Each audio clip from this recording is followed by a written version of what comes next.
ഈ thug life movie actually എനിക്ക് നന്നായിട്ട് വർക്കായ പടമാണ്. ഈ ഇന്ന് രാവിലെ പോയി സിനിമ തിയേറ്ററിൽ നിന്ന് സിനിമ കണ്ട് തീർന്നവരെ എനിക്ക് ആ സിനിമക്കൊരു കുറ്റവും തോന്നിയില്ല. കാരണം കുറച്ച് സോങ്സിൻ്റെ കുറച്ച് പോർഷൻസ് ലാഗായിട്ട് തോന്നി, ബാക്കി ഒന്നും എന്നെ ബോറടിപ്പിക്കുന്നതായിട്ടൊന്നും ആ സിനിമ ഉണ്ടായില്ല. ഇൻ കേസ് ഫസ്റ്റത്തെ കുറച്ച് സീൻസിൽ ഡയലോഗ് ഡെലിവറി ഉണ്ട്, നല്ല സ്ക്രിപ്റ്റിംഗ് ആയിരുന്നു.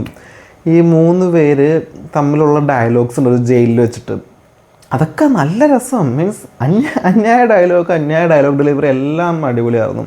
അതുപോലെ പല ഈ സ്ക്രിപ്റ്റിംഗ് ആക്ച്വലി ആ സിനിമയുടെ നല്ല രസമായിരുന്നു. അതുപോലെ തന്നെ ഈ ഫ്രെയിംസ് ഓരോ ഷോട്ട്സും എടുത്താക്കുന്ന രീതിയൊക്കെ എനിക്ക് നന്നായിട്ട് ഇഷ്ടമായി.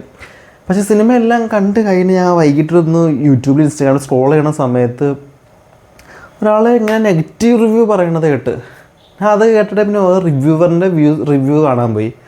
അതിലും മിക്കൊരു മോശം പറഞ്ഞു ഈ സിനിമയെക്കുറിച്ച്. ഈ സംഭവം ശരിയാണ്, നമുക്ക് ഒരു പ്രഡിക്റ്റബിലിറ്റി എലമെൻ്റ് ആ സിനിമയ്ക്ക് ഉണ്ട്. ബട്ട് എന്ന് വെച്ച് ഇത്രയ്ക്ക് മോശം പറയാനുള്ള സിനിമയൊന്നുമല്ല ഇത്. ഈ ഫസ്റ്റ് ഹാഫ് രക്ഷയില്ലാത്ത ഫസ്റ്റ് ഹാഫാണ്. നല്ല കഥ, നല്ല അഭിനയം, നല്ല ഡയലോഗ് ഡെലിവറി. പിന്നെയും പോണത് സെക്കൻഡ് ഹാഫിൽ എത്തുമ്പോൾ കുറച്ച് സീൻസ് ഓവർ ദ ടോപ്പായിട്ട് തോന്നും. പോലെ ദ ലൈഫ് ക്യാരക്ടേഴ്സ് പോലെ.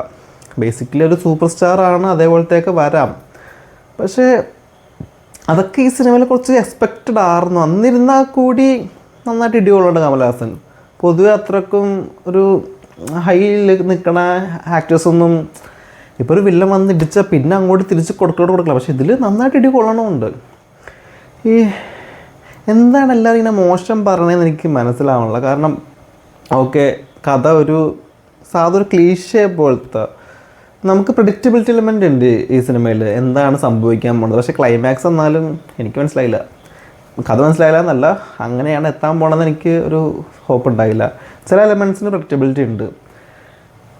അല്ലാണ്ട് നല്ല പടം തന്നെയാണ്. നിങ്ങൾക്കിപ്പോൾ അത് തിയേറ്ററിൽ പോയി കാണണമെങ്കിൽ ദയവ് ചെയ്ത് പോയി കാണുക. പക്ഷേ ഈ റിവ്യൂവേഴ്സിൻ്റെ അഭിപ്രായം കേട്ട് കഴിഞ്ഞപ്പോൾ എനിക്ക് ഈ പടത്തെക്കുറിച്ച് ചിന്തിക്കുമ്പോൾ ഇത് പണ്ടെന്തോ പറഞ്ഞു പോയ കഥ പോലെ, പിന്നെ ഈ സിനിമക്ക് അത്രക്കും ഹൈപ്പ് കൊടുക്കേണ്ട ആവശ്യമില്ല എന്നൊക്കെ എനിക്ക് അവരെ റിവ്യൂ കണ്ടു കഴിയുമ്പോൾ എനിക്ക് തോന്നുന്നത് ഇതത്ര വലിയ പടമില്ല എന്നുള്ളത്. അതൊന്നും കാണാണ്ട് ഞാൻ തിയേറ്ററിൽ പോയി കണ്ടപ്പോൾ പടം എനിക്ക് നന്നായിട്ട് ഇഷ്ടമായി. ഈ സോക്കോൾ റിവ്യൂവേഴ്സിൻ്റെ എല്ലാ റിവ്യൂസും നമ്മളെ നന്നായിട്ട് അഫക്റ്റ് ചെയ്യണമെന്നുണ്ട്. കാരണം കുറേ പേര് അവരെ ഫോളോ ചെയ്യാനുണ്ടാവും, ആ ഫോളോ ചെയ്യണവരുടെ കൺസെപ്റ്റും നമ്മുടെ മൈൻഡിലേക്ക് വരും. അപ്പോൾ അവർ ആ സിനിമ മോശമെന്ന് പറഞ്ഞിട്ട് പിന്നെ എല്ലാവരും ആ സിനിമ മോശമെന്ന് പറയും.